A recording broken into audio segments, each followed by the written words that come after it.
Hey friends, welcome back to my channel English with Gulchika. Салам достор, English with Gulchika каналына кош келдиңер. Тил үйрөнүп жатканда баарыбыз эле сөз жатташыбыз керек болот. Бирок көпчүлүк учурда сөз жаттасак, оң кулагыңыздан кирип, сол кулагыңыздан чыгып кетет. Туурабы? Бүгүн мен жаттаган сөздөрдү кантип эсте сактап калуу керек? Же жаңы сөздөрдү үйрөнүү методикалары менен бөлүшөм. А эң негизгиси бул методдорду колдонуп, күнүнө 100 жада калса андан да көп сөздү үйрөнсөңүз болот. Анда сабагыбызды баштадык. Биринчи метод, англис тилинде көп сөздөрдүн этиштик жана зататооштук мааниси бар. Мисалы, эң жөнөкөй эле milk деген сөздү алалы. Бул сөз зататооч болгондо сүт дегенди түшүндүрсө, ал эми этиш болгондо уй сааганды түшүндүрөт.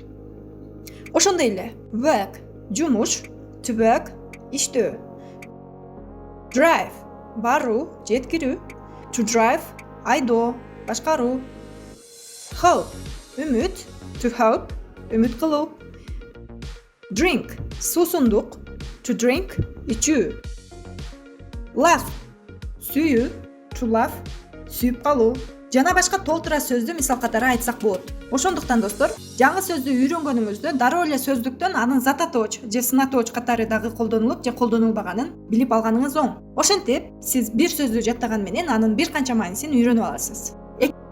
Экинчи метод. Бул менин эң сүйүктүү методум. Орус тилиндеги ц мүчөсү менен бүткөн сөздөрдү алабыз. Анын ц мүчөсүн tion мүчөсү менен алмаштырсак, сөз англисче болуп калат.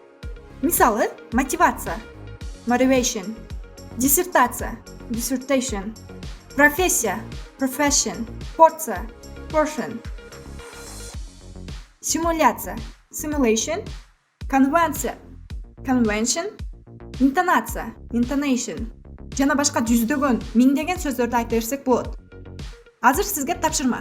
Орус тилинде ц мүчө менен бүткөн сөздөрдү алып, аны tion мүчөсү менен алмаштырып жазып чыгыңыз.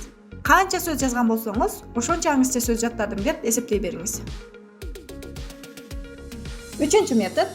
Жаңы сөз үйрөнгөнүңүздө аны Google-га жазып, картинка бөлүмүн карап көрүңүз. Мисалы, Gosling деген сөздү Google-га жазганда, сиз жалаң Ryan Gosling'дин сүрөтүн көрөсүз. А чынында Gosling деген сөз казын баласы болуп которулат. Эми Gosling сөзүн укканда актердун элеси келип, бул сөздү жаттоо оңойго турат. Ошондой эле Spears сөзүн Google-га жазсаңыз, Google сизге Britney Spears деп көрсөтөт. Ал эми анын фамилиясы Spears, Шиш, Найза деп которулат. Же сиз Beryl деген сөздү үйрөндүңүз дейли. Аны Google-га жазганыңызда Google сизге Volkswagen Beryl-дин сүрөтүн чыгарып берет. Beryl деген сөз коңуз деп которулат. Коңузду Volkswagen компаниясы менен байланыштырып, бул сөз оңой эсиңизде калат. Төртүнчү метод. Бир эле сөздүн бир канча мааниси болгон учурлар көп кездешет. Ошондуктан бир сөз жаттаганда анын башка кандай мааниде колдонула тургандыгын сөздүктөн карап билип алганыңыз жакшы. Мисалы, fire сөзүн алалы, биринчи мааниси от, ал эми экинчи мааниси to fire, кызматтан бошотуу.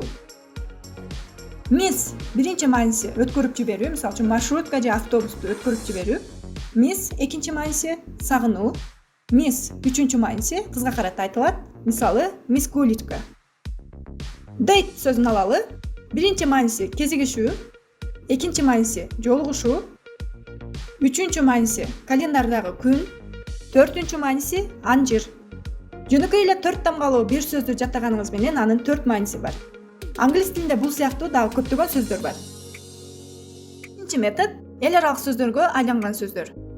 Мисалы, орусчада, англисчада окшош угулган сөздөр. Авокадону ала турган болсок, англис тилинде да авокадо, бирок англис тил акценти менен айтышыбыз керек. Avocado, aquarium, antidepressant, cocktail, caramel, scandal, sensor, organism. Бул сөздөрдүн котормосун айтпасам деле, сиз аны эң жакшы түшүнөсүз. Алтынчы метод.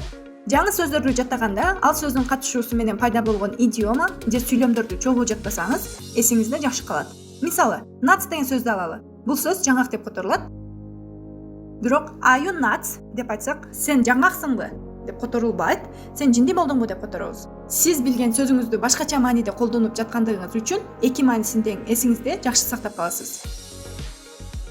Ears кулактар. I'm all ears. Мен бардык кулактармын эмес, угуп жатам деп которобуз. I feel blue. Капалануу деп которобуз.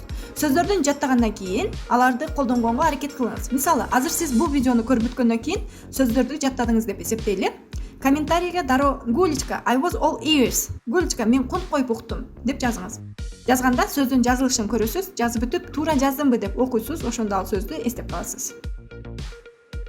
Достор, сиздер үчүн кайсыл тема түшүнүксүз же кийинки видеобуз кайсыл темада болушун каалайсыз? Комментарийде өз оюңузду калтырыңыз. Албетте көптөр суранган темада видео даярдайбыз. Андыктан сиздин оюңуз маанилүү. Бүгүнкү сабак пайдалуу болду деген үмүттөмүн. Лайк басып, өз оюңузду комментарийде калтырыңыз. Кийинки сабакта көрүшкөнчө, бай бай.